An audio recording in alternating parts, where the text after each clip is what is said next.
ma-appreciate nila ang nature.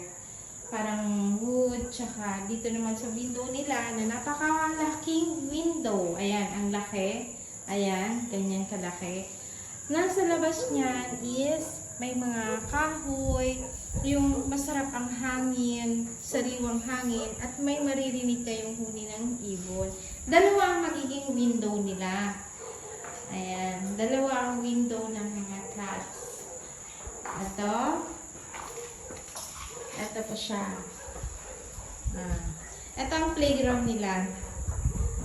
So, ito, ganyan kalaki na window para lang sa kanila. Tapos, ayun, yung rooms nila, may malaki din na window. Ayan.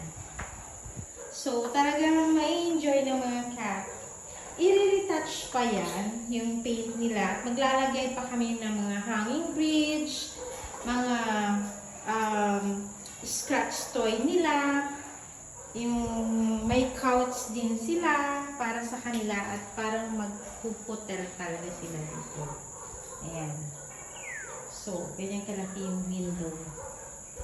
Dito ang ano nila, playing area nila. Ayan, ganyan kalaki. Tapos yung rooms nila. Ayan. Ganyan kalaki. Ganyan kaganda. Kulang pa yan ng mga hanging bridge. Ayan.